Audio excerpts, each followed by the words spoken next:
If you could sit down with someone who's lived for 70, 80, maybe 90 years, and ask them just one question, what do you regret? Do you think they'd say, I wish I worked more hours. I wish I chased money harder. Or would they say something very different? Because when young people ask older people about wealth and happiness, the answers are almost never what they expect. Today's story isn't about getting rich fast. It's not about hustle culture. And it's definitely not about motivational quotes you've already heard 100 times. This is about life lessons, the kind you only understand after making mistakes. It's about regret, old wisdom, and the quiet advice older people wish they'd followed when they were young. If you're young, listen closely. If you're older, you might recognize yourself in this story. On this channel, Young vs. Old, we explore the gap between generations, not to judge, not to argue, but to understand. Young people ask questions like, how do I become wealthy? How do I succeed? How do I avoid wasting my life? Older people answer with something different, stories, memories, and lessons that come a little too late. Today's question is simple but heavy. If you want to be wealthy and happy, what actually matters? A few years ago, a young man, let's call him Daniel, volunteered at a local community center. Most days, he helped organize activities for retired seniors, board games, coffee chats, sometimes just listening. At first, Daniel thought he was giving his time to them. But slowly, he realized something. They were giving him something far more valuable. One afternoon, Daniel sat across from an older man named Mr. Harris. Mr. Harris was in his late 70s, former engineer, well-dressed, sharp mind.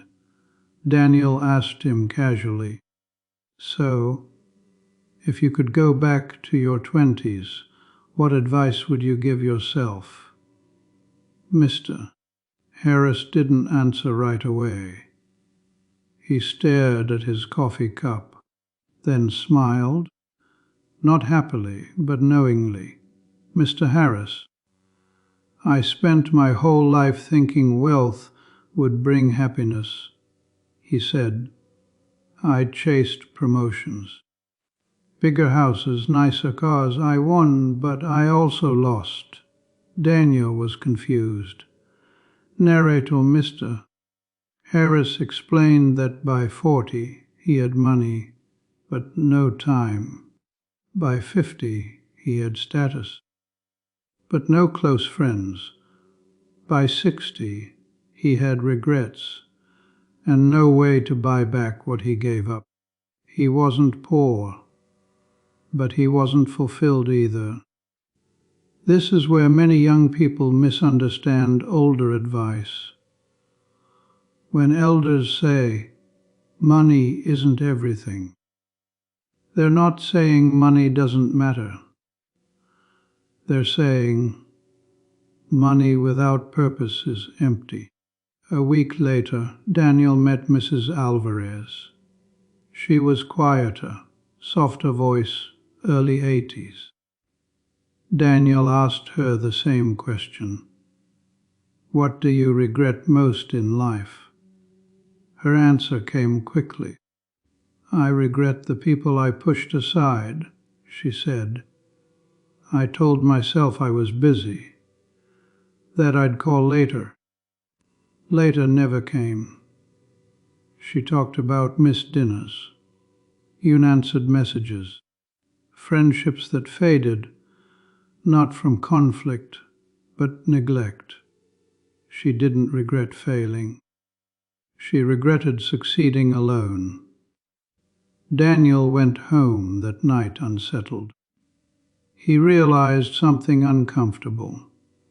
Everything he was chasing, money, success, recognition, was exactly what these people had already lived through and quietly warned him about.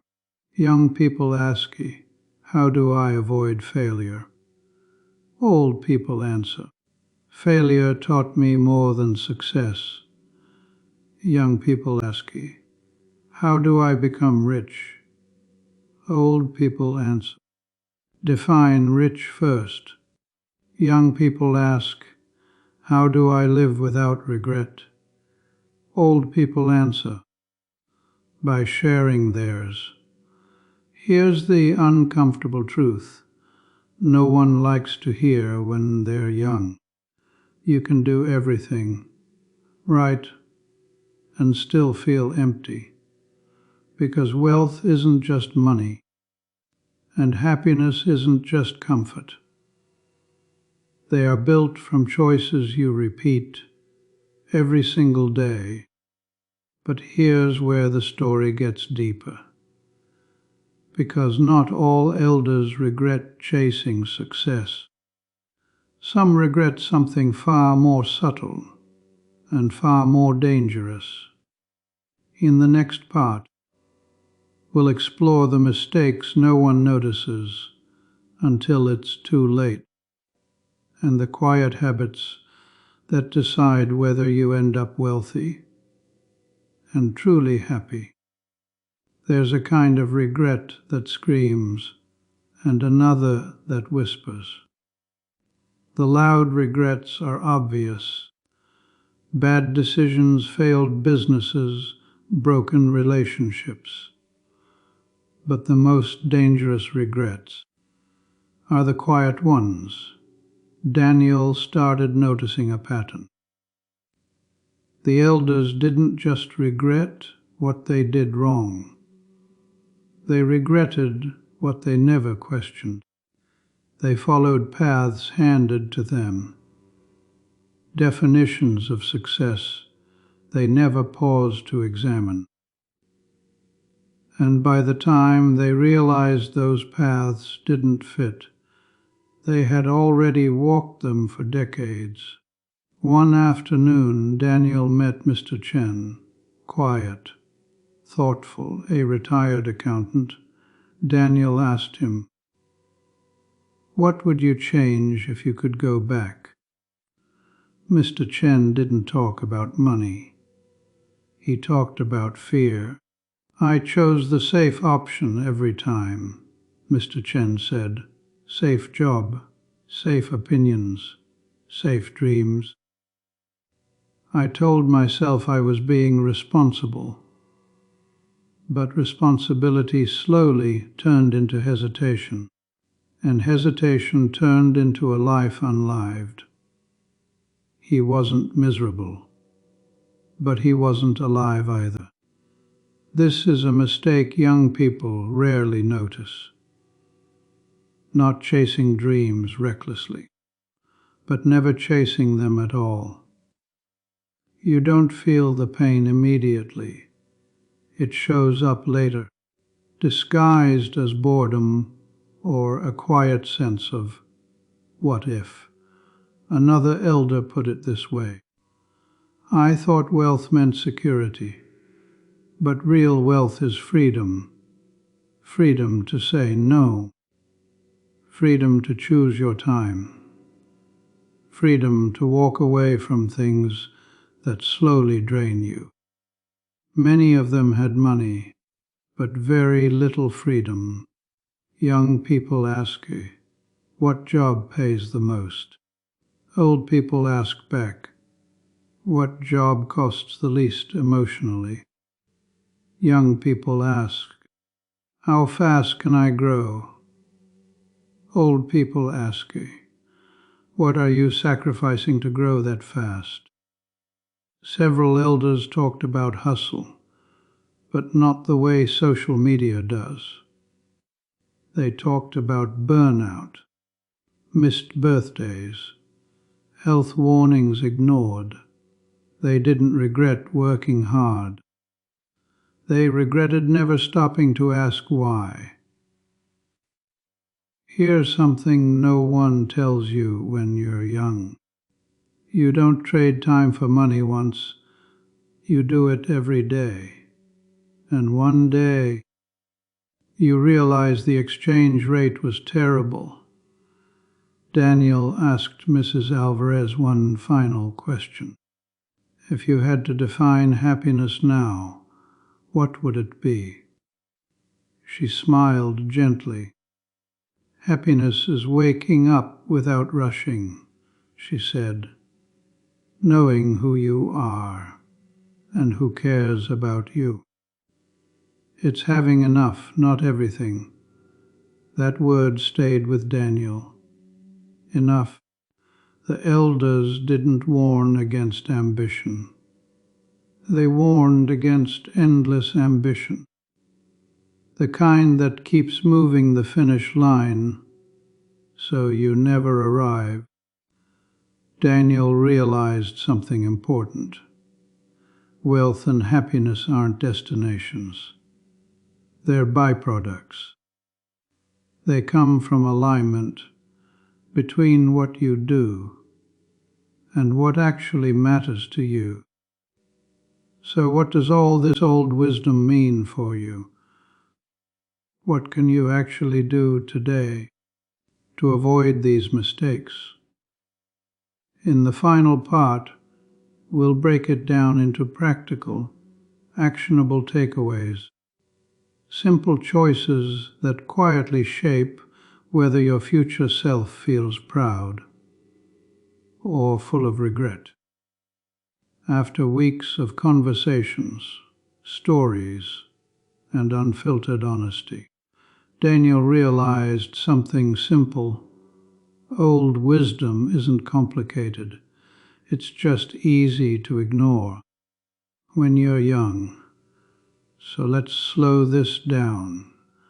If you want to be wealthy and happy, not just one or the other, what do these lives actually teach us? Here are a few lessons most people only understand too late. Most regret starts here. People spend their lives chasing someone else's definition of success. A salary number, a title, a lifestyle they saw online. The elders didn't say, "Don't make money." They said, "Know why you're making it." Because money without clarity becomes a trap. You keep needing more without knowing what it's for. Many elders said the same thing in different ways. I thought I'd have time later. Later to rest. Later to travel. Later to reconnect. Later is fragile. If something matters, relationships, health, curiosity, don't schedule it for someday. Build it into your life now. Some regrets come from playing it too safe. Others come from burning yourself out trying to prove something. Old wisdom isn't about extremes. It's about balance. Take risks that align with who you are, not risks driven by fear of falling behind. Money can return. Opportunities can return. Time doesn't. The elders didn't regret working hard. They regretted working blindly. Ask yourself often, is this worth my time? Future you is paying the bill. One of the most powerful words Daniel heard was, enough. enough money, enough work, enough validation. If you never define enough, you'll never feel wealthy, no matter how much you earn. The elders weren't bitter. They weren't trying to scare anyone. They were simply offering a shortcut, one they never had.